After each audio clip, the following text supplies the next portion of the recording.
السلام علیکم ورحمۃ اللہ وبرکاتہ۔ آج یہ ویڈیو میں ان ماں اور بہنوں کے لیے لایا ہوں جن کی زندگی کے اندر سکون نہیں رہا، جن کی زندگی ایک بے چین زندگی ہو چکی ہے۔ تو لہذا آج میں کچھ باتیں ان کے لیے لایا ہوں، اگر وہ میری مائیں بہنیں اس باتوں پر عمل کر لیں تو انشاءاللہ ان عورتوں کی، ان ماں بہنوں کی زندگی خوشگوار بن سکتی ہے۔ تو لہذا میں خواتین سے یہی کہوں گا کہ صرف اور صرف 3 باتیں اپنا لیں۔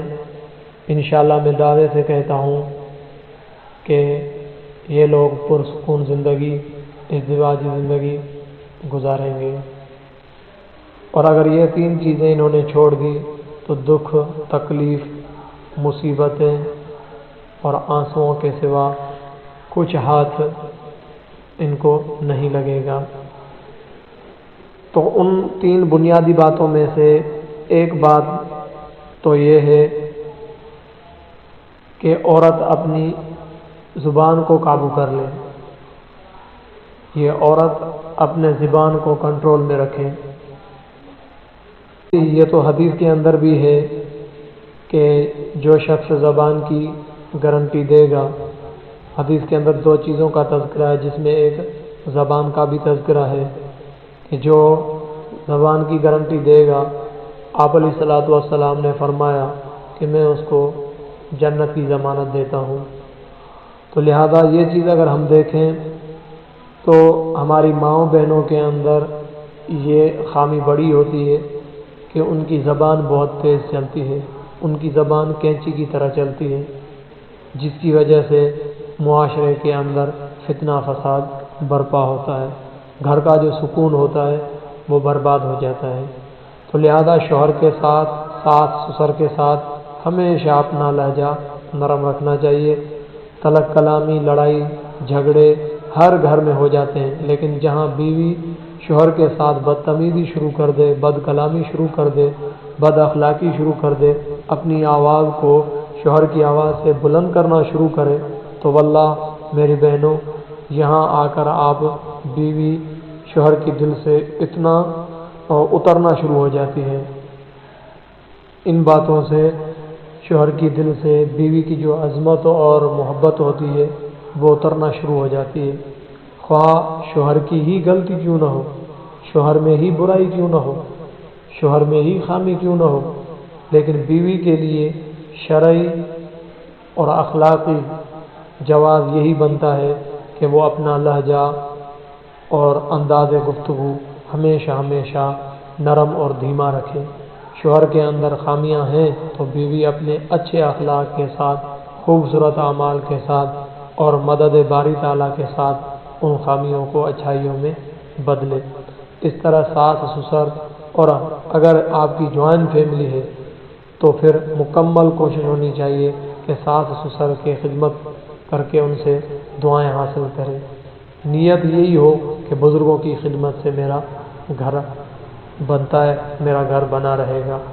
لیکن اگر ساس سسر سے نہیں بنتی، مکمل کوششوں کے باوجود پھر بھی ساس کی دل میں بہو کی جگہ نہیں ملتی، ہر کام میں باتیں سننے کو ملتی ہیں، تانے سننے کو ملتے ہیں، اور زندگی گزارنا اب اس کے لیے دوبھر ہو چکا ہے، کٹھن ہو چکا ہے، تو اس صورت میں بھی عورت اپنے ساس اور سسر کے ساتھ بدتمیزی نہیں کرے، خواہ ساس سسر میں 1000 خامیاں ہوں، لیکن بہو ساس سسر کے ساتھ ہمیشہ اپنا لہجہ نرم اور دھیما رکھے۔ یہاں بھی وہ اپنے اچھے اخلاق اور مدد باری تعالیٰ کے ذریعے ساس اور سسر کا دل جیتنے کی مکمل کوشش کرے۔ اگر تمام تر کوششوں کے باوجود بھی خاطر خواہ نتیجہ نہ نکلتا ہے تو لہذا پھر تو شوہر سے الگ گھر کا مطالبہ کرے، اور شوہر کے اوپر یہ واجب ہے کہ بیوی کے اس مطالبے کو یہ پورا بھی کرے۔ تو بہرحال تمام باتوں کا لب لباب یہ ہوا کہ بیوی اپنے تمام شرعی حقوق کا استعمال کرے، لیکن شوہر اور ساس سسر کے ساتھ گفتگو میں ہمیشہ ادب و اخلاق کا خاص خیال رکھے۔ دوسری بات میری ماؤں بہنوں کے لیے یہ ہے کہ شوہر کے لیے سجنا اور سنورنا۔ خوشگوار ازدواجی زندگی میں بیوی کا اپنے شوہر کے لیے سجنا سنورنا نہایت ہی ضروری ہوتا ہے، لہذا خواتین اس چیز میں بھی بے حد لاپرواہ ہوتی ہیں کہ شادی کے کچھ وقت بعد تو یہ سجنا سنوارنا ہوتا ہے، لیکن ان کچھ دنوں کے بعد یہ اپنا سجنا سنوارنا بند کر دیتی ہیں۔ جواب ملتا ہے کہ بچے ہو گئے ہیں، گھر میں ہزار کام، لہذا وقت نہیں ملتا، ساس اجازت نہیں دیتی، وغیرہ وغیرہ مختلف بہانے نکل آتے ہیں۔ لیکن میں اپنی بہنوں اور ماؤں سے یہ کہنا چاہتا ہوں کہ آپ مکمل غلطی پر موجود ہیں، گویا خود اپنے ہاتھوں سے شوہر کو دور کرنا چاہتی ہیں، پھر سارا دن شکایت کرتی ہیں کہ شوہر جلدی گھر نہیں آتے، شوہر ہم میں دلچسپی نہیں لیتے، موبائل میں مصروف رہتے ہیں، دوستوں میں مصروف لیتے ہیں، لیکن مجھے آپ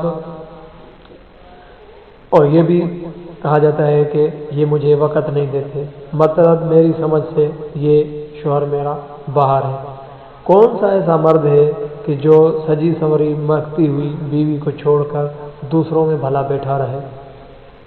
تو میری بہنوں، میں یہ آپ سے کہنا چاہتا ہوں کہ آپ دلہن بن جائیں، لیکن 10 منٹ تو ایک عورت شوہر کے لیے نکال ہی سکتی ہے۔ کپڑے تبدیل کر سکتی ہے، بال بنا سکتی ہے، اپنا چہرہ صاف کر سکتی ہے، کوئی تو خوشبو لگا سکتی ہے اپنے شوہر کے لیے۔ لہذا یہ تمام مختصر اور چھوٹے چھوٹے کام ہیں، لیکن یہ ہم سے نہیں ہوتے تو دوسروں کی شادیوں میں، دیگر تقریبات میں جانے کی پھر بات کیا ہوتی ہے کہ وہاں مہنگے سے مہنگا چمکتا دھمکتا لباس زیب تن کیا جاتا ہے، میک اپ کے ڈبے ختم کر دیے جاتے ہیں، پرفیوم اڑا دیے جاتے ہیں، اور یہ سب کس کے لیے ہوتا ہے؟ کیا باہر پروگرام میں جا کر اوروں کو دکھانے کے لیے ہوتا ہے؟ جب اوروں کو دکھانے کے لیے یہ چیز ہے تو اپنے شوہر کے لیے کیوں نہیں ہوتا؟ غیروں کو دکھانے کے لیے ہے تو اپنے شوہر کے لیے کیوں نہیں ہوتا؟ تو میری ماں اور بہنوں سے یہی ریکویسٹ ہے کہ اپنے شوہر کے لیے زیب و زینت اپناؤ، غیروں کے لیے سجنا سنورنا تمہیں نقصان دے گا، اللہ ناراض ہوگا اس بات پر۔ شوہر کے لیے سجنا اور سنورنا تمہیں فائدہ دے گا، اللہ اس پر راضی ہوگا۔ لہذا میری بہنوں، ان باتوں کو اپناؤ اور گھروں کو جنت بنا دو۔ شادی کو 2 سال، 10 سال، 20 سال، 50 سال، کتنا ہی عرصہ گزر جائے، لیکن ایک بیوی کو یہ عمل کبھی نہ چھوڑنا چاہیے۔ تیسری چیز، فرض نمازوں کی پابندی کریں۔ جو عورت اپنی زندگی میں 5 گانا نمازوں کی پابندی کرے گی، اسے انشاءاللہ زندگی میں کبھی کسی بات کا غم نہیں لگے گا۔ جو عورت باقاعدگی سے نماز کی پابند ہوگی، رب تعالی اس کے معاملات، اس کی پریشانی، اس کے مسائل کے حل کی ذمہ داری اللہ رب العزت خود لے لیتے ہیں۔ صرف اتنا ہی نہیں، بلکہ اس عورت کی نمازوں سے گھر میں بے شمار برکتیں اور رحمتیں نازل ہوتی ہیں۔ بیوی کی نماز سے شوہر کی جان و مال میں برکت ہوتی ہے، گھر سے بیماریاں، مصیبتیں دور ہو جاتی ہیں، اور تو اور اس عورت کی ازدواجی زندگی پر بھی رب تعالیٰ کی ایک خصوصی نوازش ہوتی ہے، ایک خصوصی اللہ رب العزت کا فضل و کرم ہوتا ہے۔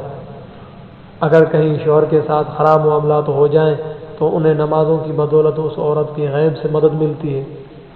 لیکن افسوس صرف اس بات کا ہے کہ ہمارے معاشرے میں اکثر خواتین ان 3 باتوں سے، یہ جو میں نے 3 باتیں بتائی، ان 3 باتوں سے مکمل ہی محروم ہیں، جو کہ ازدواجی زندگی کو خوبصورت بنانے میں اہم کردار ادا کرتی ہیں۔